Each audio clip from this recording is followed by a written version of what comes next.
আসসালামু আলাইকুম। আপনারা দেখছেন আপনাদের ভালোবাসার channel birds of village Rasel. তো এই দেখতেই পারছেন আমার 4 পিস বেবি। আপনাদেরকে আমি ভালোভাবে দেখাই। এই 4 পিস বেবিকে আলাদা করে দেওয়া হয়েছে। এখানে এই যে সিট মিক্স দেওয়া আছে, সব ফুড দেওয়া আছে, পানি দেওয়া আছে এবং গ্রিড দেওয়া আছে, সব কিছু দেওয়া আছে। এই দেখেন 4 পিস বেবি, মাশাল্লাহ আলাদা করে দিয়েছি। এবং কি জন্য আলাদা করে দিলাম সেটা বিষয়ে আজকে আলোচনা হবে। তো আমরা আসি এই সাইডে। তো আপনি দেখতে পাচ্ছেন আমার মাস্টার পেয়ার, কারণ এদের থেকেই আমি ওইগুলো বাচ্চা বড় করতে পেরেছি এবং কি আরও বাচ্চা এখান থেকে বিক্রি করা হয়েছিল, সেগুলোর ভিডিও আপলোড দেওয়া হয় নাই। কারণ প্রথম যেহেতু আমি, সেহেতু যেগুলো সেল করা হয়েছে এগুলোর ভিডিও ছাড়া হয় নাই। তো যাই হোক, এই যে টিসিবির এই জোড়াটা মাশাল্লাহ আলহামদুলিল্লাহ 8টা ডিম দিয়ে দিয়েছে। তো 8টা ডিমের মধ্যে একটা ডিম যেহেতু বাচ্চাও যাতায়াত করছে, সেই বিষয়ে একটা ডিম একটু হালকা ফেটে গেছে, কিন্তু ডিমটি জমছে, যার কারণে আমি রেখে দিলাম। আর এজন্যই আমি দেখলাম বাচ্চা যে পরিমাণে ভিতরে উড়াউড়ি পারাবাড়ি করে এবং কি আসা যাওয়া করতেছে, সেই বিধায় আমি দ্রুত গতিতে বাচ্চাগুলো পৃথক করে ফেলেছি। তারপর এখানে আসা যাক। এখানে এই যে মেল পাখিটা খাচ্ছে, ফিমেল পাখিটা হয়তো ভিতরে ওই যে ভিতরে ডিমে তা দিচ্ছে। তো এখানেও মাশাল্লাহ 6 পিস ডিম পেরেছিল। 1 পিস ডিম অলরেডি সমস্যার কারণে আমি ফেলে দিয়েছি, আর 5 পিস ডিম আছে। 5 পিস ডিম নিয়েই উনি বসে আছে। যাই হোক, এটা বলতে হবে না। আর এখানে দেখতেই পাচ্ছেন আমার কাঙ্ক্ষিত সেই মেল পাখিটি সব ফুট খাচ্ছে। এরা সব ফুট খাচ্ছে। সব ফুট খাওয়ার পরে তাদের ফিমেল পাখিকে খাওয়াবে এবং এখানেও ফিমেল পাখিকে খাওয়াবে।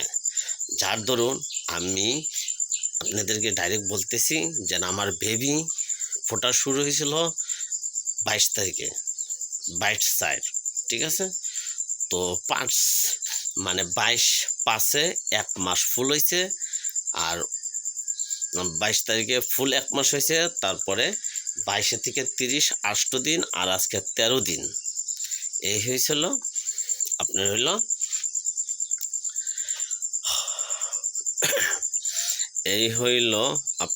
আজকে হইল 13 দিন। 13 দিন আর ওই সাইড হয়েছিল 8 দিন। 13 আর 8-তে হইল 21 দিন। তার মানে আমার এই বেবিদের বয়স 1 মাস 21 দিন। এই যে বেবিগুলো 1 মাস 21 দিন পর আমি এদেরকে আলাদা করে দিয়েছি, কারণ আমি দেখছি যে এখানে আসলেই বেবিগুলো সমস্যা করতেছে এদের। কারণ বারবার ওরা হাড়ির ভিতরে যায়, বের হয়, হাড়ির ভিতরে অনেক টাইমে পাক ফেলে উড়াউড়ির চেষ্টা করে, যার বিধায় আমি দ্রুত গতিতে পৃথক করে দিলাম যাতে আর ক্ষতিগ্রস্ত না হয়। এখানেও একটি ডিম ক্ষতিগ্রস্ত হয়েছে, এখানেও একটি ডিম ক্ষতিগ্রস্ত হয়েছে।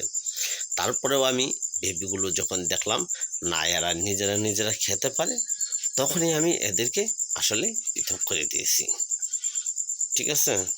তো পৃথক না করলেও অনেক সমস্যা হতো বিধায় আমি পৃথক করে দিয়েছি। যেন আমার একটা ডিম নষ্ট হয়েছে সমস্যা নেই, কিন্তু বাকি ডিমগুলো যাতে ঠিকভাবে থাকে। দেখা যাক, আল্লাহ ভরসা।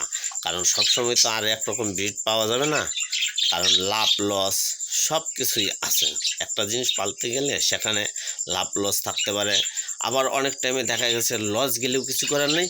কারণ শৌখিনতার একটা বিষয় থাকে, যে শৌখিনতাভাবে এগুলো লালন পালন করা হয়। এই দেখেন অলরেডি এদের হাড়ির মুখে সামনে চলে গেছে, তার মানে কি ফিমেল পাখিটিকে ডাকছে ওরা, মানে ওদেরকে ফিটিং করাবে। যা হোক, তো আমার বেবিগুলো আবার আরেকবার দেখাই আপনাদেরকে। এই দেখেন কত সুন্দর বেবিগুলো, একদম দেখেন এরা সিরিয়ালভাবে বসে আছে, কত সুন্দরভাবে সিরিয়াল দিয়ে বসে আছে। হ্যাঁ, তো এই ছিল আজকের ভিডিও। আসসালামু আলাইকুম।